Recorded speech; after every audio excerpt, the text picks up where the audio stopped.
Ça va? J'aime pas ce truc-là. Eh bien, aujourd'hui, c'est un jour spécial.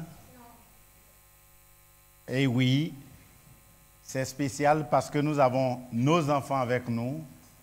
Et c'est une journée de fête aussi parce que les jeunes nous réservent beaucoup de choses. Il faut dire que l'été commence très bien pour nous parce que le vendredi, on a eu une louange ici. J'ai pensé qu'on allait nous faire passer un petit extrait de ce qui s'est passé. Nos enfants, ils nous ont beaucoup réjoui le cœur ici et Dieu était heureux de voir que nos enfants nous préparent déjà à la relève. Hein, et j'ai dit, excusez, on aura à l'avenir la chorale des jeunes. Voilà, dans nos cultes, pour qu'ils fassent vraiment leur louange, était classique, bien posé. J'étais très édifié. Et on a dansé, hein, parce que les papas, là, ils n'aiment pas danser. Mais nous, à la louange de la jeunesse, on a dansé bien, là. On va s'habituer à danser un peu, à réserver un peu de place pour nous qui aimons danser. Merci, que Dieu nous bénisse. Et ce culte spécial, c'est le culte de la famille. Donc, le sujet aujourd'hui, c'est le culte familial. Le culte familial, c'est ce que nous allons voir. Mais avant d'entrer dans le sujet, j'ai trouvé quelques petites vidéos qui parlent un peu du combat dans chaque famille, dans chaque maison, dans chaque pays, et qui illustrent un peu ce que nous faisons pour faire vivre, pour rendre notre famille heureuse. Et j'ai voulu que nous partagions cette vidéo. Je ne sais pas si la technique peut nous aider à comprendre. C'est une vidéo qui dure 5 minutes et puis on va suivre et qui fait partie du message que nous allons faire. Alors, c'est parti. On va regarder à l'écran.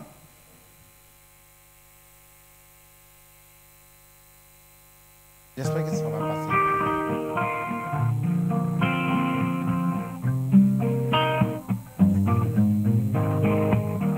Je dédie les paroles de ce chant à tous ceux qui passent par des moments difficiles. Car c'est un moment que Dieu m'a donné de composer ces paroles, qu'elles puissent vous fortifier dans le nom de Jésus.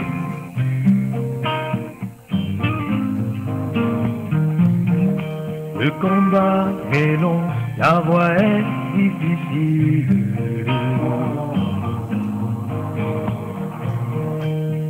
Il n'a pas dit ce sera facile.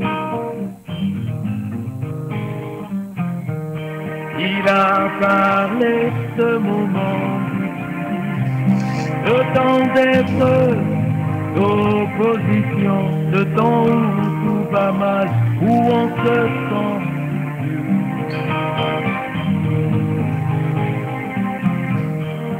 Il n'a pas dit que ce sera facile. Non, non, non, il n'a pas dit que ce sera facile. Pourtant, à cause des épreuves, à cause des souffrances, tu t'es découragé. Tu n'as plus d'envie, plus d'espoir, plus de force pour combattre. Il n'a pas dit que ce sera facile. Ne tourne pas la page, tu dois te relever, continuer à marcher, tu dois persévérer. Persévérer, persévérer, persévérer, persévérer. Relève-toi, enfant de Dieu, ta destinée est grande, ne laisse rien t'arrêter. Certes, il est plus facile de renoncer, mais ce n'est pas ton destin, tu dois persévérer. Persévérer. Relève-toi. Persévérer.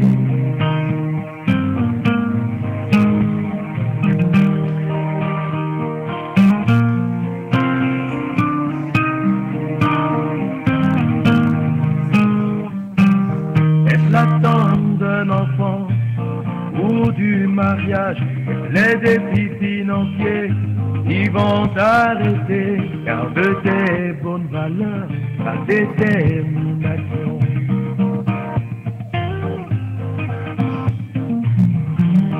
Au fond de toi, tu sais que ta cause est juste. Alors pourquoi vas-tu t'arrêter?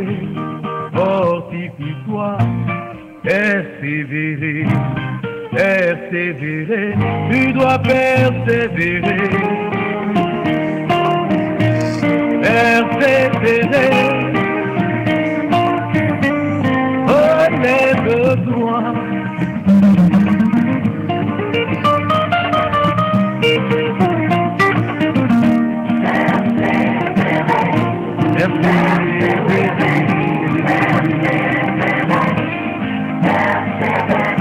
Connais-tu un héros sans combat? Connais-tu un champion sans adversité?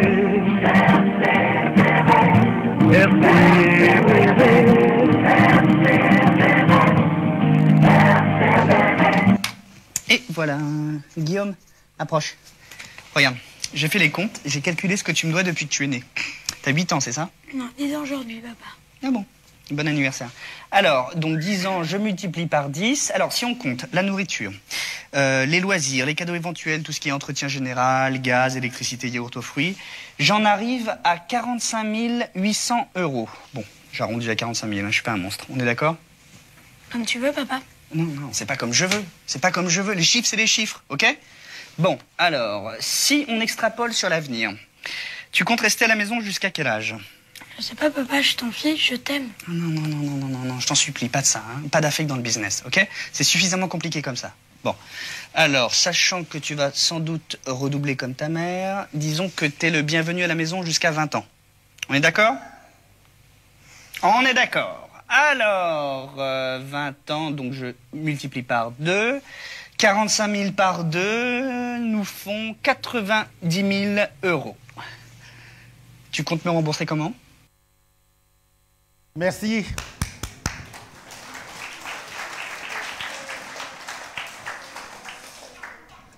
Juste ces extraits pour montrer un peu les combats dans chaque maison, la souffrance des parents, souvent ignorée par les enfants, de savoir comment les parents y font pour que la famille vive bien, pour qu'on soit dans les cadres. Et je pense que ça parlait à beaucoup de personnes ici, et surtout nos papas, comme nous autres qui sommes venus de très loin pour arriver là. On sait que ça n'a pas été facile. Et aujourd'hui, ce culte, c'est le culte de la famille. Et donc, le sujet principal, c'est le culte familial. Alors, ce matin, en parlant du culte familial, j'ai tiré un texte que nous allons lire dans Proverbes, chapitre 22, le verset 6. Et j'ai fait la lecture. Donne à un enfant de bonnes habitudes dès ses premières années. Il les gardera même dans sa vieillesse. Je reprends. Proverbe 22, le verset 6 dit « Donne à un enfant de bonnes habitudes dès ses premières années. Il les gardera même dans sa vieillesse. » Ce matin, je voudrais m'adresser aux parents et aux enfants qui sont avec nous. J'ai vu un texte de Saint Thomas d'Aquin, qui est un des réformateurs catholiques, qui disait « Confiez-moi un enfant de 7 ans, et en 7 années, je ferai de lui un catholique à vie. » Il dit « Confiez-moi un enfant de 7 ans, et au bout de 7 ans, je ferai de cet enfant un catholique à vie. » Et quelqu'un d'autre disait encore, « Montrez-moi un enfant de 7 ans et je vous dirai quel adulte deviendra-t-il demain. Montrez-moi un enfant de 7 ans et je vous dirai quel adulte cet enfant sera à l'avenir. » En regardant un enfant, jouer avec les autres, en regardant un enfant parler, on peut deviner avec probabilité ce que sera cet enfant. Et les parents, ils peuvent discerner cela. Quand ils regardent leurs enfants jouer ou parler par des questions, on se dit, cet enfant, il est intelligent. Ça dépasse le niveau d'un enfant, ce questionnement. Et donc, c'est très important. Qu'est-ce que le culte de la famille? Alors, ici, j'ai dit le culte familial. Le culte familial, c'est quoi donc? Le culte familial, c'est un moment important qui permet de cultiver la vie spirituelle dans notre famille. Donc, c'est un moment important de cultiver la vie spirituelle dans notre famille, de nourrir en chacun des membres de la famille la foi, une foi active.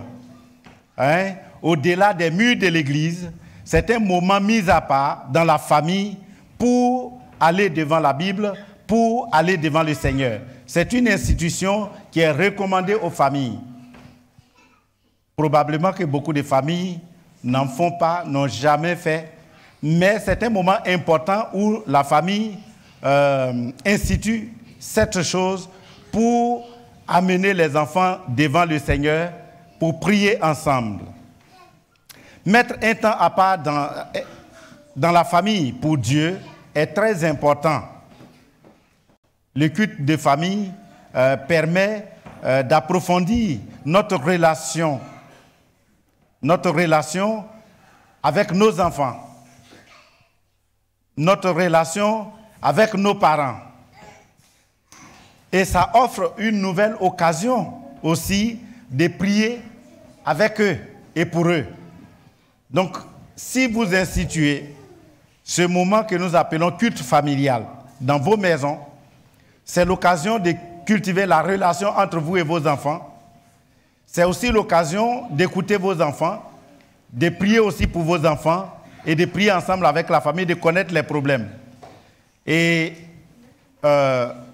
pour illustrer, depuis que nous sommes mariés, mon épouse et moi, nous avons décidé de conserver un jour dans la semaine pour le culte de la famille. Il y a des familles qui le font chaque jour. On avait un pasteur, un de nos papas pasteurs, qui lui, en son temps, instituait chaque jour, à partir de 5 heures du matin, il réveillait toute la famille pour prier avec les enfants avant le lever du jour, avant de vaquer à toute occupation.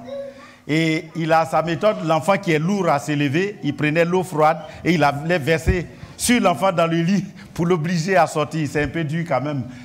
Et moi aussi, j'aime le sommeil du matin. C'est difficile pour moi de me lever à 5 heures du matin. Ça, oui, terrible. Je travaille trop la nuit et à 5 heures, c'est doux le sommeil. Nous avons décidé d'instituer notre moment de culte familial une fois par semaine, le vendredi soir, à partir de 21h30, c'est ça? 20h30? Ouais, 20h30 jusqu'à 22h, on discute. Et ça me permet aussi d'écouter mes enfants, de voir s'ils ont des problèmes à l'école parce que chacun donne son sujet. Donc, ça permet de savoir est-ce que ça va bien dans leurs études. Quand ils disent qu'ils sont contents parce qu'ils ont eu de bonnes notes et qu'ils disent merci à Dieu, j'ai compris. S'ils disent que oh, ça n'a pas bien marché, j'ai raté tel devoir, j'ai aussi compris. Et ça me permet de leur donner les conseils qu'il faut. Donc, le culte familial est une institution qui est très bien. Certes, les rencontres à l'église sont indispensables, bien sûr, mais ça ne peut pas remplacer le culte familial. Ce qu'on fait à l'église dans l'ensemble ici ne suffit pas pour remplacer un culte dans la famille. C'est d'abord dans la famille qu'on reçoit les instructions bibliques, les premières instructions bibliques à partir du témoignage des parents, à partir du modèle que les parents veulent que leurs enfants soient. C'est là-bas déjà qu'on met les premiers fondements de la foi de l'enfant. L'enfant, souvent, il fait ce que les parents lui donnent comme héritage. Si vous êtes animiste, la probabilité, c'est que vos enfants seront animistes. Si vous aimez Dieu, il y a une probabilité que vos enfants aiment Dieu. Si vous n'aimez pas l'Église, il y a une probabilité, une grande probabilité que vos enfants aussi n'aiment pas l'Église. C'est dans la famille qu'on forge le caractère chrétien des enfants. Donc c'est là-bas que tout doit s'apprendre et qu'on apprend à marcher aussi avec le Seigneur. C'est pourquoi un premier point que nous allons voir, c'est que quand les parents se tuent pour leurs enfants, et je sais que les parents se tuent beaucoup pour leurs enfants, et pour nous chrétiens ici, nous aimons beaucoup nos enfants. Beaucoup de parents se sacrifient pour le meilleur de leurs enfants, le meilleur avenir de leurs enfants. Pour nous les Africains même, nous disons que les parents européens, les parents occidentaux gâtent beaucoup leurs enfants. Parce qu'on avait des missionnaires américains chez nous. Alors, quand les enfants sont en vacances, et puis ils étaient nos professeurs, c'est des missionnaires enseignants à la fac, et ils habitaient dans la cour de l'école. Et quand les enfants qui sont dans les écoles américaines ou écoles françaises sont en vacances, ils viennent à la maison. Pendant les 2 semaines, ils ferment les petits portails et ils ne reçoivent personne. Et quand tu sonnes, ils viennent dire non, les enfants sont en vacances, on ne reçoit personne. C'est grave ça. Et on a beaucoup d'attention pour les enfants en Occident. C'est une très bonne chose. C'est comme si l'enfant même est roi aujourd'hui. Aujourd'hui, on a des enfants rois dans les familles. Les enfants qui disent « je ne veux pas ça, je ne veux pas ci, je veux ça, je veux ça, je veux ci, pas question ». J'ai écouté un discours, c'était à Toulouse, j'étais en visite dans une famille et on était à table après le repas, on discutait, je parlais de mon pays et puis il y a un garçon d'environ 15 ans qui disait à son papa devant moi « mais papa, tu racontes trop de conneries ». J'étais choqué d'entendre ça d'un enfant de 15 ans qui le dit à son père. Et quand on s'est séparés, j'étais avec le papa, il dit « mais ton fils, c'est qui il a dit ?» Il dit ben, « ici, les enfants sont nos copains. Hein. » Beaucoup de choses aussi ratent dans l'éducation que nous donnons à nos enfants. Et je sais que beaucoup de parents souffrent pour apporter le meilleur à leurs enfants. Les parents le savent bien que pour avoir un enfant, ce n'est pas facile. C'est très difficile pour avoir un enfant.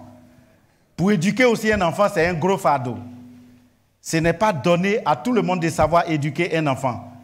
Il y a beaucoup de sacrifices à consentir pour éduquer un enfant. Voici quelques sacrifices, par exemple, que je donne ici. D'abord, la maternité, la conception. La conception, l'accouchement, c'est compliqué. En Occident, je sais que les hommes ils accompagnent leurs femmes à la maternité. Généralement, chez nous, à la maternité, il peut y avoir 3 ou 4 femmes en même temps, donc on ne peut pas permettre à un homme d'être là-bas. Donc nos femmes sont seules. Mais mes enfants, on a eu la chance de les faire accoucher dans les cliniques et là, c'est privé. Et une fois, j'ai dit, je vais aller découvrir comment ça se passe là-bas. Et j'étais avec le médecin, ils ont commencé l'accouchement d'un de nos garçons là. À un moment donné, moi, je suis sorti de la salle parce que j'allais tomber. Hein. Je ne supportais pas moi-même qui était arrêté là. C'est terrible. Oh, quelle douleur. Mais souvent, on ne se rend pas compte de ces sacrifices. Il y a aussi des privations. Les privations de sommeil, les privations de nourriture pour la famille, les privations de plaisir. Et je sais que ma femme a souffert beaucoup, hein, parce que moi, quand je dors tard et quand je dors, je n'aime pas qu'on me réveille. Le sommeil, il est tellement doux pour moi quand je commence que je n'aime pas. Mais nos enfants, ils n'ont pas leur chambre comme ici. Hein. Les enfants, ils dorment avec nous hein, jusqu'à peut-être 1 an et demi, et puis ben, on les fait sortir. Je me rappelle quand on a sévré Uriel comme ça et qu'il dormait dans la chambre d'à côté, la nuit, il venait se coucher sous la porte pour regarder dans notre chambre. Et tu ouvres, il est là. Qu'est-ce que tu cherches? Il veut rentrer dans notre chambre. Parce qu'il est habitué à dormir avec nous. Mais on a aussi souffert de cela. Il a mal au ventre. Il va pleurer parce qu'il a faim, parce qu'il a ça. Et des fois, moi, je tire mon drap, je mets sur ma tête. Ce n'est pas gentil de vous dire ça. Et c'est ma femme qui encaisse tout ça. Elle est courageuse, cette femme-là. Il y a aussi du travail forcé pour gagner aussi la vie, comme on a vu dans ces extraits des vidéos. Il y a beaucoup de parents qui travaillent comme des esclaves, rien que pour apporter quelque chose à la maison. Et qui font tous ces sacrifices. Il y a des parents même qui s'endettent. On a des familles où les gens sont endettés, où ils n'arrivent plus, leur compte est au rouge. Et tout cela pour le bien de la famille. Certains enfants ont même leur compte ouvert avant leur naissance. J'ai un ami qui m'a dit « Ah oui, la CAF nous versait de l'argent pour notre enfant et je n'ai jamais utilisé, j'ai ouvert un compte et je mettais cet argent là-dedans. Et puis j'ai décidé de lui mettre je ne sais pas, 50 € chaque mois jusqu'à ce que l'enfant ait 18 ans. Alors moi, j'ai pris ma calculatrice et j'essaie de calculer. Je dis, mais énorme. Comme un jour, ma femme me dit, mais toi, tu nous laisses quel héritage? Je dis, mais je vous laisse Jésus. Les parents font beaucoup pour leurs enfants. Et aujourd'hui, et malheureusement, certains enfants, aujourd'hui, ne reconnaissent pas les souffrances de leurs parents. Ils ne reconnaissent pas le bien que les parents leur apportent. Au contraire, certains haïssent même leurs parents. Ils trouvent que leurs parents sont méchants, ils ne leur donnent pas ce qu'ils veulent. Ils ne comprennent pas. Chers parents, ce serait bien qu'on donne nos bulletins de paie à nos enfants pour qu'ils sachent et que chaque jour qu'on fait une dépense, on leur donne le reçu du supermarché. Et qu'ils fassent eux-mêmes le calcul pour savoir est-ce qu'en fin d'année, il reste quelque chose à papa. Et ça, j'ai pris cette habitude, peut-être que ce n'était pas bon. Quand je retire l'argent du mois, ici on a des cartes bancaires, mais au pays, il n'y a pas de cartes. Moi, j'étais le seul à avoir la carte bancaire, donc je retire le lot, je mets dans une enveloppe. C'est dans le tiroir au chevet du lit. Et c'est l'enveloppe de tout le monde. Papa, on dit d'acheter un cahier à l'école. Ben, regarde dans le tiroir, il y a une enveloppe, prends. Il prend. Papa, monsieur, je vais aller au marché. Ben, il y a l'enveloppe, tu prends. Et moi aussi, le carburant, je prends. On prend au bout de 20 du mois. Papa, on dit d'acheter des bics. Ben, regarde dans le tiroir. Mais papa, il n'y a rien dans le tiroir. On a épuisé les fonds. À partir de là, personne ne m'emmerde là. On sait tous que c'est fini. Mais souvent, les enfants, peut-être ignorent ou le savent, mais s'en prennent à leurs parents. Il y a même dans l'éducation des enfants qui trouvent que leurs parents ne sont pas intelligents, leurs parents sont bêtes. Il y en a qui trouvent que leurs parents sont pauvres et qui regrettent même d'être nés dans cette famille. Parce que c'est les parents, pourquoi ils sont pauvres? Pourquoi je suis venu dans cette famille? Et qui n'aiment même pas rester à la maison. C'est-à-dire qu'ils préfèrent rester avec d'autres enfants qui sont bien ailleurs que d'être là. Ils trouvent... il y en a même qui maudissent même leurs parents et qui les maltraitent deux fois. Et comme on a un bon système ici de garder nos parents trop âgés dans ce que vous appelez les EHPAD, c'est ça. Hein? En tout cas, préparez-vous, vous qui avancez, que vos enfants ils vont vous abandonner. Mais j'ai demandé à un ami français, mais pourquoi vous faites ça? Chez moi, si je fais ça, même si je suis riche, que je laisse ma maman aux soins des infirmiers quelque part, tout le village il va me maudire. Ma maman doit rester avec moi jusqu'à sa mort. C'est la bénédiction chez nous. Et ma mère, elle a été avec moi jusqu'au dernier souffle de sa vie. Et tout le monde m'a félicité de ne pas abandonner ma maman. Mais ici, ce n'est pas le même système. Hein. Ils s'en vont et je demande à mon ami français là, mais pourquoi vous faites ça? Il dit, ben, c'est un héritage. Hein. Même si moi, je garde mon père chez moi, mais mes enfants, ils ne vont pas me garder. Donc, à chacun son tour. Quand mon tour viendra, je sais qu'ils vont m'abandonner. Moi aussi, j'abandonne et chacun va abandonner. Et puis, c'est devenu la culture ici. C'est ça. Ce sont là les réalités de notre monde. Et surtout dans certaines familles aujourd'hui. Je voudrais donc m'adresser à vous. Et surtout à nos enfants d'abord. Vous les enfants qui avez des parents. Vous qui avez des parents responsables. Des parents qui vivent encore. Et qui se battent au quotidien pour vous offrir le meilleur. Des parents qui investissent dans vos études.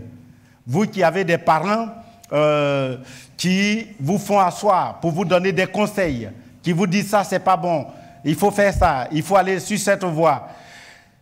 Chers enfants, vous qui avez ces parents avec vous, dites merci à Dieu. C'est une grande bénédiction d'avoir ces parents avec soi. C'est une très grande bénédiction. Vous ne comprenez pas, les enfants qui n'ont pas de parents avec eux, comment ces enfants vivent. Et je ne vous donnerai pas l'exemple de l'Afrique. En Afrique, il ne faut pas perdre ton père. On est nombreux dans les familles, comme dans ma famille. Hein. On est nombreux avec tous ses frères, les enfants et petits-enfants. Mais le jour où vous perdez un de vos parents, vous êtes abandonnés à vous-même. C'est quelque chose, c'est comme un grand trésor d'avoir ces parents qui s'occupent de vous quand ils sont encore vivants. C'est vraiment une bénédiction de les avoir et une double bénédiction parce qu'ils s'occupent encore de vous. Non seulement ils sont là, mais encore ils s'occupent de vous. Et si vous avez ces parents, tous les matins, allez vers eux et dites merci papa, bonjour maman, merci maman. Ça, c'est très bien, enfant. Je vous le dis. Vous ne comprenez pas que c'est une richesse parce qu'un jour, vous allez vous asseoir et vous dire si maman était là. Vous qui avez l'habitude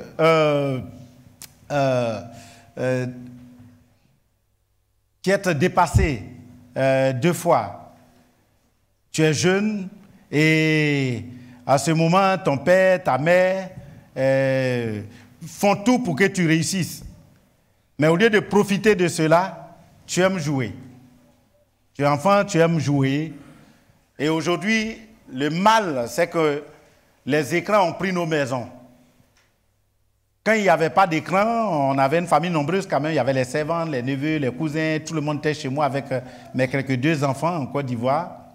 Il n'y avait pas encore les cellulaires comme ça. Il n'y avait pas d'Android. On était là où c'est la télévision, où on cause entre nous. Et puis la télévision africaine, souvent, c'est des émissions qui ne nous disent rien. Donc la télévision, elle est éteinte toute la journée. Mais on cause entre nous. Mais aujourd'hui, on ne cause plus entre nous. Chacun est connecté sur son appareil.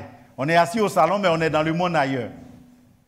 Un jour, j'entends un de mes enfants, il joue à un jeu, il crie, il rigole. Je dis, mais c'est avec qui tu joues là? Il dit, mais je ne le connais même pas. C'est un jeu, chacun se connecte. Les enfants, ils connaissent ça. Chacun se connecte. Il y en a qui sont peut-être au Liban, ils sont en Israël, ils sont en Amérique, ils sont en France ici, à Toulouse ou là. Mais on joue ensemble. Voilà, ils se donnent des pseudos. C'est dangereux, ces écrans que nous avons dans nos maisons et qui exposent nos enfants au monde entier. Et même nous-mêmes aussi, dans nos familles. Monsieur et madame, chacun est sur son téléphone. Là, on a les dos. Chacun est en train de causer avec sa famille. C'est ça la vie d'aujourd'hui. Et on ne prend pas les choses au sérieux. Tu préfères les loisirs, les divertissements, les joies, les plaisirs de ce monde. Et beaucoup de jeunes, beaucoup d'enfants aiment cela. J'aime m'amuser. Moi, j'aime m'amuser. Moi, j'aime sortir. Oui, tu peux sortir. Je veux avoir ma liberté, surtout qu'on est dans un pays de liberté. Tu peux avoir ta liberté. Tu préfères aller traîner avec les jeunes dans le quartier. Moi, j'ai toujours eu peur. J'ai toujours eu peur, même en Côte d'Ivoire, où il y a beaucoup la délinquance. Mes enfants, ils ne sortent pas. Je ne sais pas, je n'impose pas, mais peut-être c'est de ma culture, je suis toujours à la maison. Et les enfants sont toujours à la maison. On essaie de créer un lien de sorte que quand ils sont dehors, ils ont envie de rentrer. Même ma femme, quand elle sort, elle veut rentrer. Quand elle voyage, je dis, elle va voir ses parents. Je dis, ben, tu vas faire 2 semaines, 1 semaine. Au bout de 3 jours, elle commence à m'appeler. Je dis, mais tu es en famille là. Elle veut venir. Parce qu'on crée une ambiance à la maison qui fait qu'on veut venir. Et c'est pourquoi on s'est donné les noms, les cratons. C'est les petits des crats. Donc chez nous, les cratons, c'est la joie, c'est l'humour, c'est le plaisir. Et chacun veut y être. Donc, au lieu d'aller traîner dehors, et j'ai toujours eu peur, et mes enfants sont restés toujours à la maison jusqu'à ce qu'on vienne ici. Donc quand on venait, je craignais quand même d'être dans des endroits, parce qu'il y a des endroits quand même, quand vous êtes, il n'y a pas la sécurité, il y a les dealers, il y a tout. Je dis, les fréquentations même dans des écoles. J'ai toujours prié, et on a toujours prié. Pour le moment, tout va bien. Je ne sais pas si ça va changer après. Mais c'est un sujet important pour moi, et pour tous les parents aussi. Si vous ne faites pas attention, vous ne prenez pas soin des enfants maintenant pour formater leur conduite, leur cerveau, leur façon de voir les choses, leur foi, quand ils seront grands, vous ne pourrez plus rien. Et c'est eux qui seront votre misère. Il y a des enfants qui sont les misères aujourd'hui de leurs parents. Et je pense que vous ne serez pas dans les mêmes cas. Ou toujours, c'est les parents qui sont dans les commissariats. J'ai un ami en Côte d'Ivoire, c'est toujours... Chaque fois qu'un téléphone, un numéro inconnu, il appelle, ou c'est la gendarmerie, ou c'est la police. Ben écoute, c'est M. Kona, oui. Est-ce que vous pouvez passer à la brigade de Cocody? C'est un quartier là-bas. Il arrive, c'est son fils qui est derrière les barreaux. Tu as fait quoi encore? Et le gendarme dit, ah, il est habitué alors. Il y a des parents qui sont habitués parce que les enfants les traînent un peu partout. Nous devons faire très attention de savoir qu'il faut que nous suivons nos enfants. Il y a des jeunes qui, à la maison, donnent la bonne apparence. Hein. Il y a des enfants qui se font anges à la maison. Quand vous les voyez, non, il est très bien. Mais dehors, il est dangereux. Hein. Il y a des enfants qui le sont, mais dehors, ils sont dangereux et qui font des choses que vous ne pouvez pas penser. Je l'ai dit avec l'autorisation de mon fils. Moi, j'ai les prénoms, les enfants des pasteurs, pour moi, c'est garanti, hein? Pas d'inconduite. Modèle. Mais c'est faux.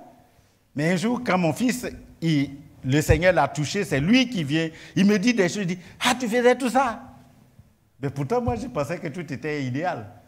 Mais il y a des enfants qui peuvent paraître vraiment comme des anges à la maison chez vous, vous les aimez. Mais une fois qu'ils sortent de l'école, c'est fini. Hein? Ils sont avec des faux amis et ils sont dans les faux ken. Bon, ça, c'est le pasteur Couteau qui m'a donné cette expression. Demandez aux enfants qui sont allés au JPC, ils vont vous expliquer. Ils sont dans les faux ken. Ça, nous devons faire très attention. Il ne faut pas que nous, les parents, nous prenions aussi nos enfants comme des vaches à lait. Parce qu'il y a des parents qui disent que tu es mon trésor, tu es ma plantation, tu es mon avenir, tu es ma fin. Donc, il faut le faire, surtout en Afrique où il y a la pauvreté. Quand les enfants atteignent la puberté, l'âge de 16 ans déjà, 18 ans, les parents leur disent, écoute, tu es grande maintenant, j'ai besoin de toi, il faut que tu t'occupes de moi. Fais tout ce que tu peux. Même quand tu es prostituée, c'est bon. L'essentiel, c'est d'avoir les jetons et rentrer à la maison.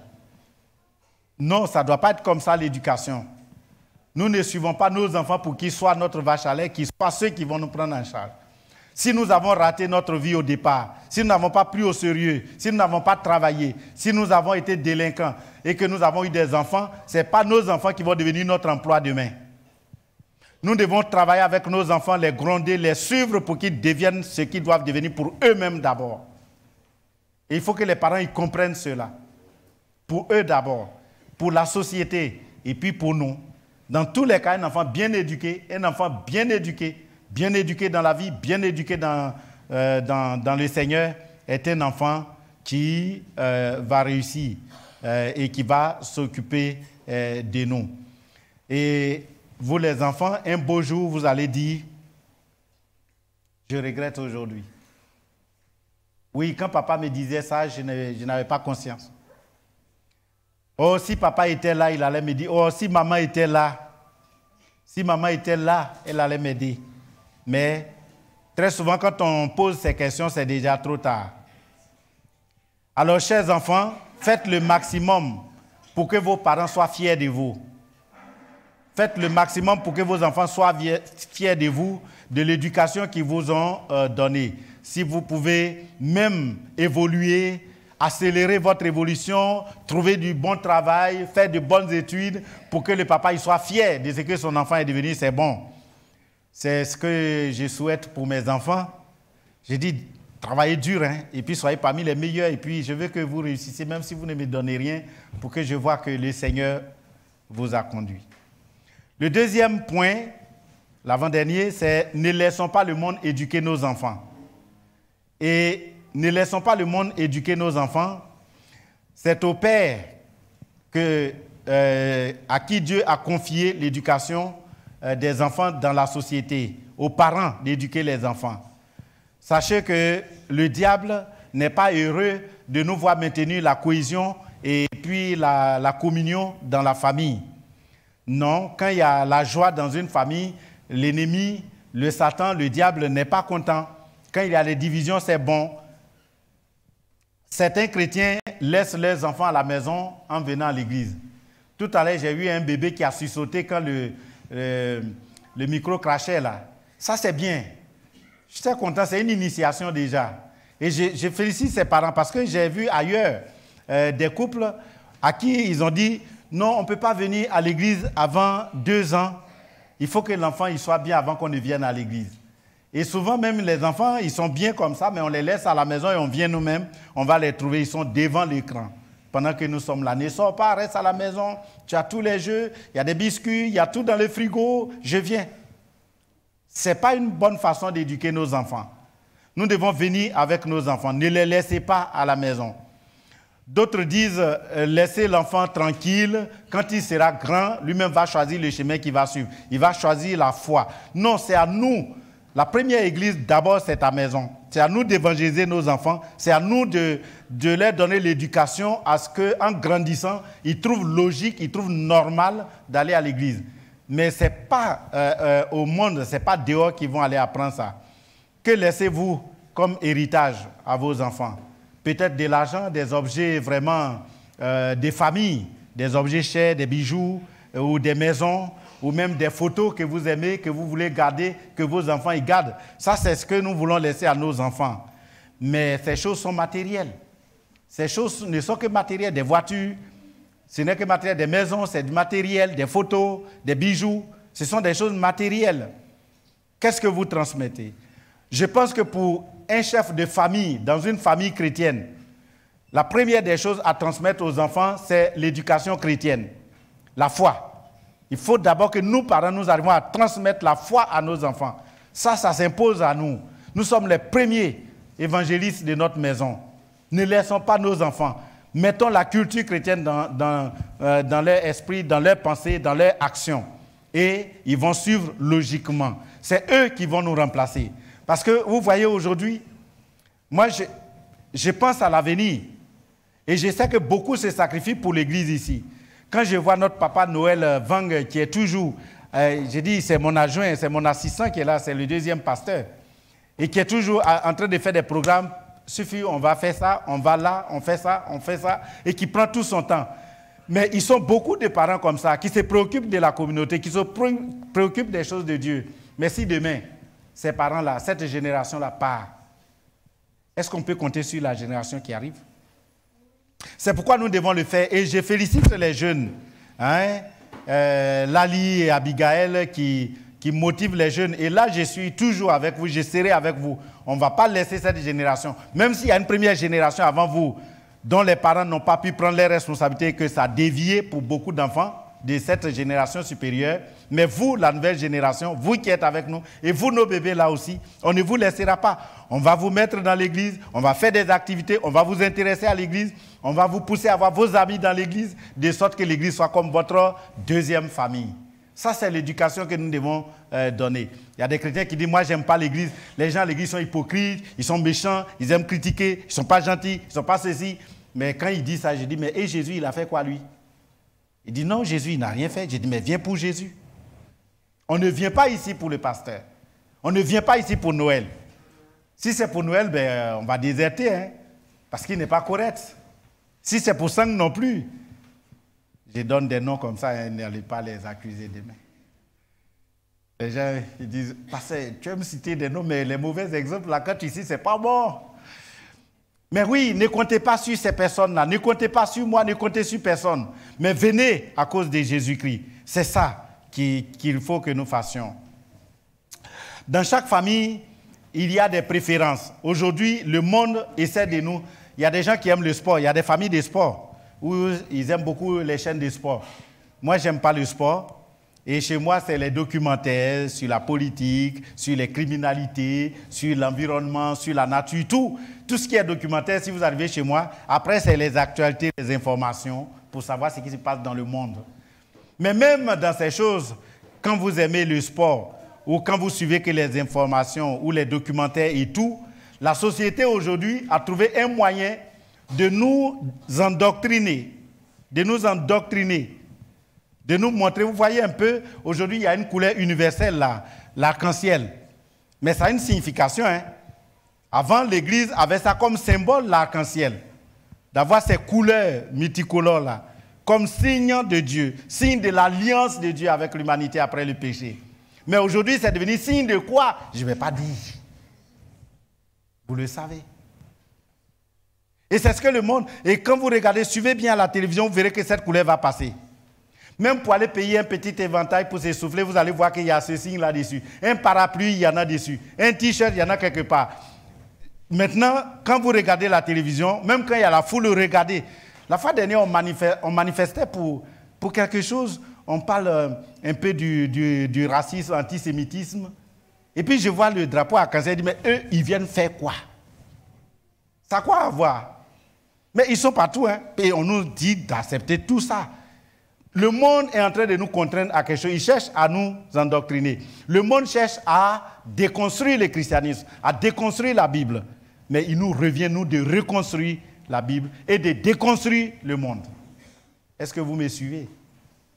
C'est à nous que Dieu a confié cette responsabilité. Ne subissons pas trop. à notre niveau, mais par l'éducation de nos enfants. Peut-être notre génération ne peut rien faire, mais si nous changeons la mentalité de nos enfants, si nous faisons comprendre à nos enfants que c'est choquant, que c'est une abomination, toutes ces pratiques et ces lois qui viennent, nos enfants, quand ils seront grands, ils auront ça dans leur esprit et ils grandiront avec et ils voteront des lois, de nouvelles lois qui vont renverser et déconstruire cette société. Ça, c'est le rôle que Dieu nous a donné de faire. Nous devons vraiment, pour moi, c'est très important. Parce que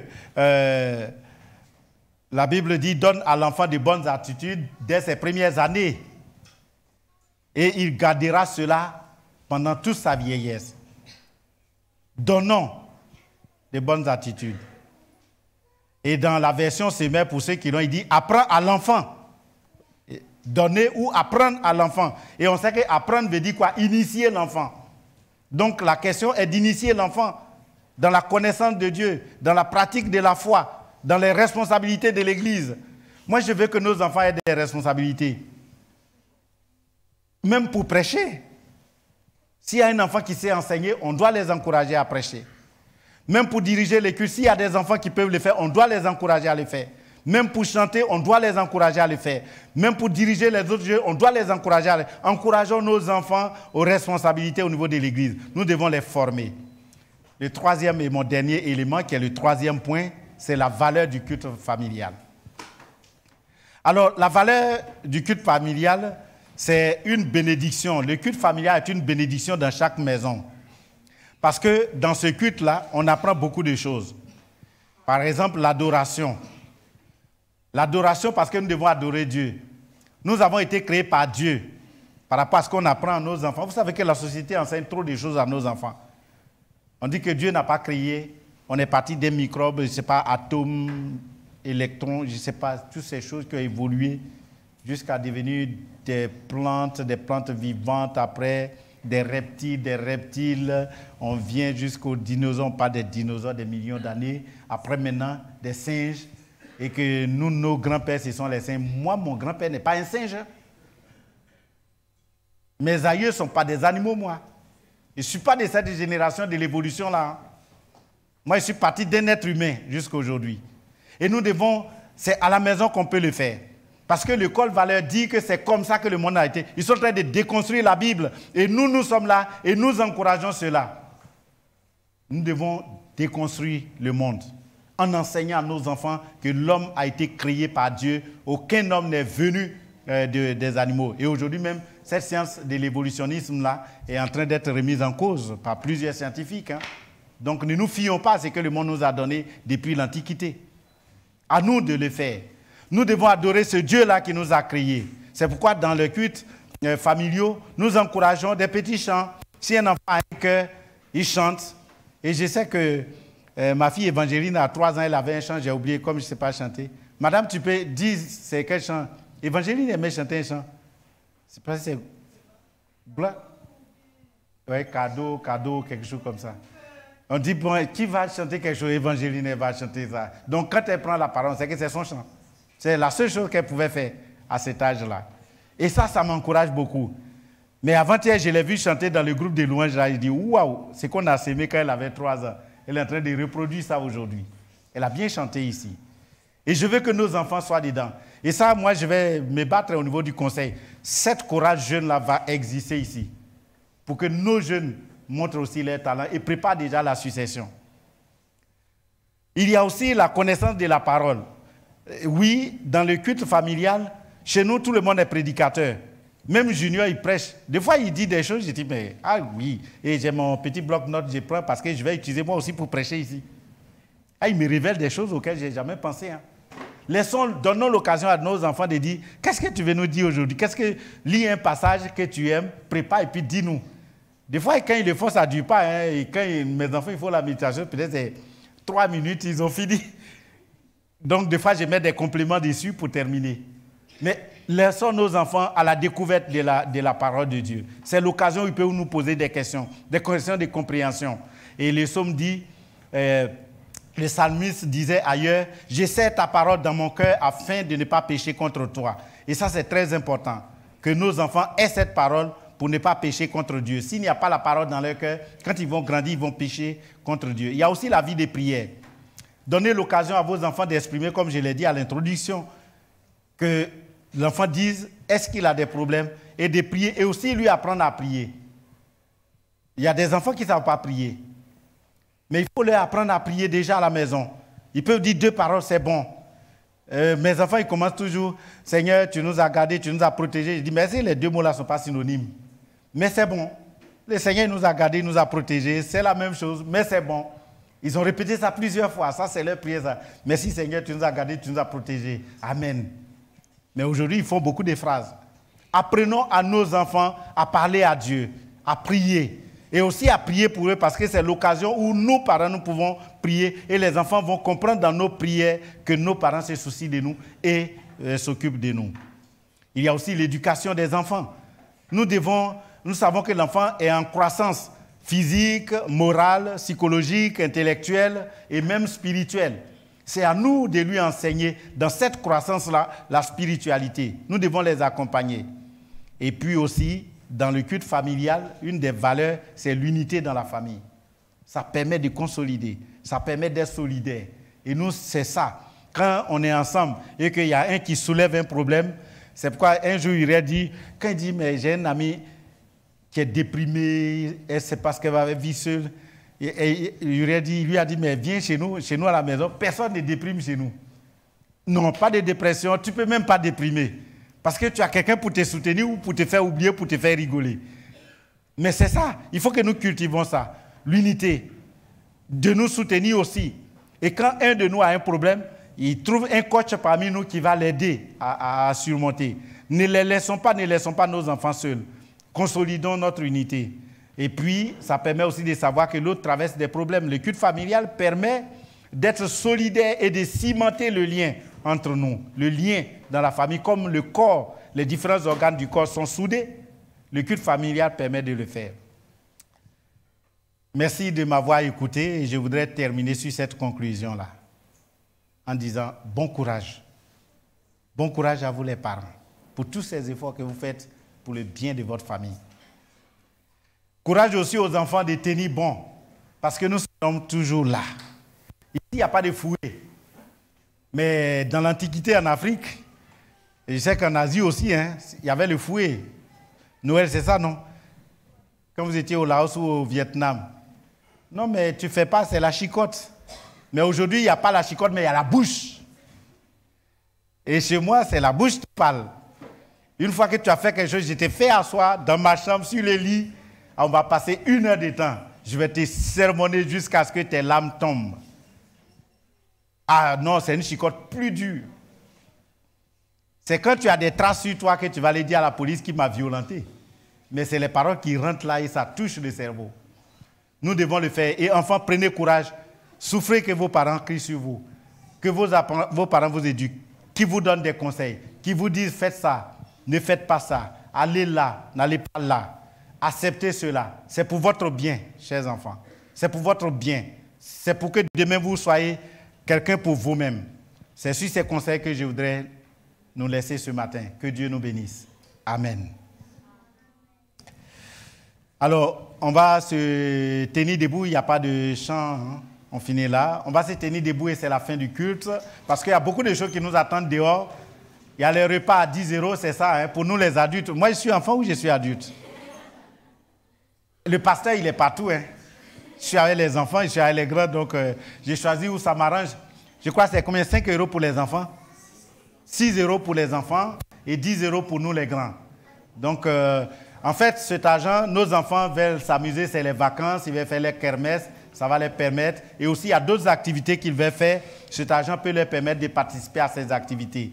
Encourageons nos enfants à cela. Et cet été, je crois qu'au prochain conseil, je parle au conseil pastoral, il faut qu'on voit quelles sont les activités qu'on va avoir avec nos jeunes pour les occuper vraiment pendant ces vacances-là, jusqu'à la rentrée, pour que notre église soit une église de retrouvailles, de joie, et que les enfants aient envie de venir tous les week-ends ou tous les dimanches.